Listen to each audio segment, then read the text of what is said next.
Hello, I'm Attorney Todd Leneve. Welcome to West Virginia Gun Law.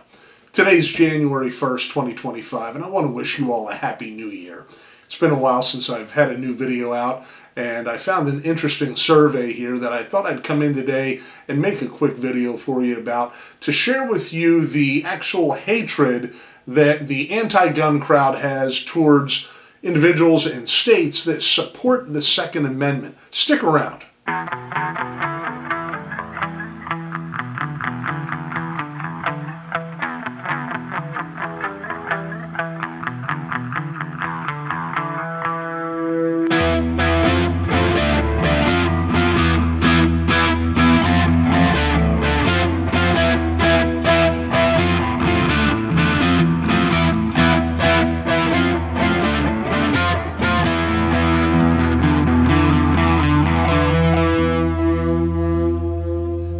Intrigued when I come across a survey that purports to tell us how a state or states rank with respect to the expectations or views of a particular media outlet on any given topic.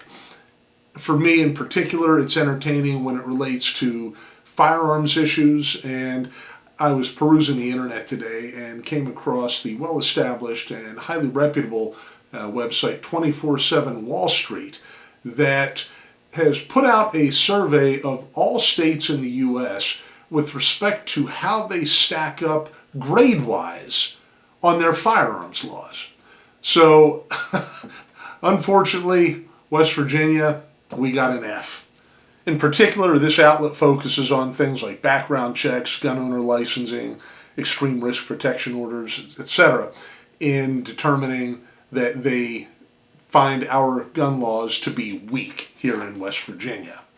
Now, what's particularly amusing about this to me is the fact that most of these things that they talk about seem to be things that are controls on freedom, restrictions on our God-given rights, our natural rights that are protected and guaranteed under the Bill of Rights in the U.S. Constitution. Most of you are probably well familiar with the fact that the Second Amendment does not give us any sort of rights whatsoever.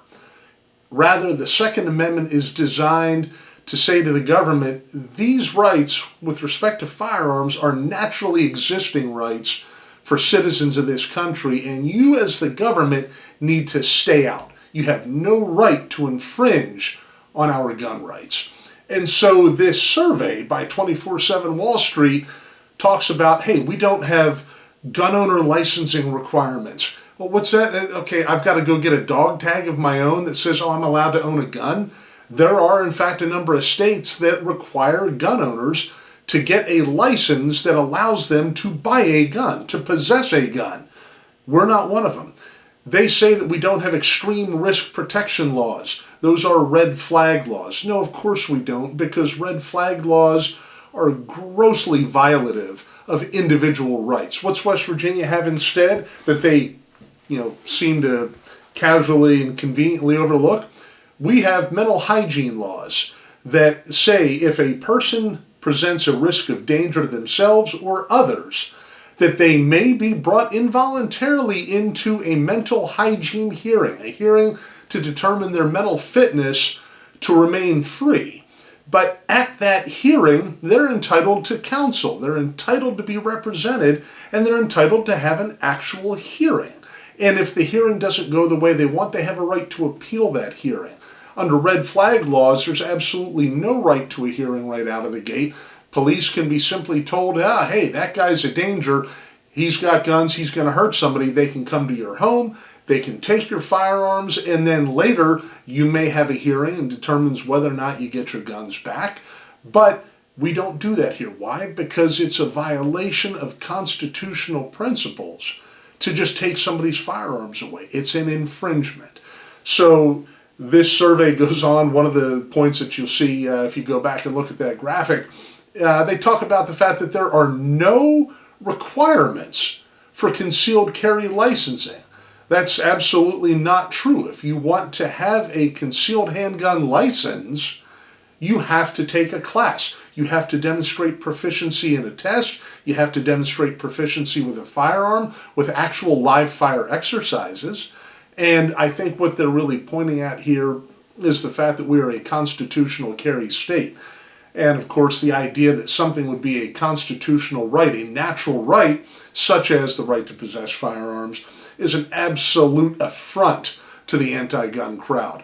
Under constitutional carry, sure, we don't have a requirement to be able to purchase, carry, possess, use firearms. While training is certainly an important part of firearm safety, and I encourage anybody who buys a firearm to get out and train, the simple fact is that under the Constitution, we have a natural right to own and use firearms without any sort of regulation being put on us by the government. So if that's what they want to point at, again, what they are saying is, hey, you guys aren't capable of exercising your natural rights. You shouldn't be allowed to exercise your natural rights. You should all basically ask for permission to use your rights, for permission to go out into the world and conduct yourselves in your daily lives with a firearm in your possession. They don't like it. They don't understand it. They never will, bottom line. And so it's important that we as members of the Second Amendment community continue to do things the right way. Set a good example. Let's not make a bad example of the things that these people are so worried about. Why make the case for them? Be smart, be vigilant, be diligent in the way you do things, and enjoy your Second Amendment rights. I had the fortune of enjoying my Second Amendment rights here over the Christmas break. My wife, who I absolutely love and will forever cherish, filled it for me a big gap in my firearms collection, and that is the purchase, no magazine, it's empty, of a Springfield Garrison model 1911. Beautiful pistol. I've had a chance to put just a few rounds through it. Love this thing. Love America. Love the fact that we can do this kind of thing. And I hope some of you were fortunate enough to get a new firearm for Christmas this year. Maybe what we all need to do is jump online, find that 24/7 Wall Street website, and submit a comment and ask if there's a way we could get our grade just a little bit lower. Listen, wanted to make a quick one here with you guys today. I appreciate you listening to me. Good to be back in front of the camera talking to you. And I look forward to getting together again here down the road. If you have any questions, thoughts, comments, please drop them in the comments section below. If you haven't subscribed yet, we'd love to have you as a part of our community. Please give that consideration. Guys, thanks again. Until the next time, stay safe.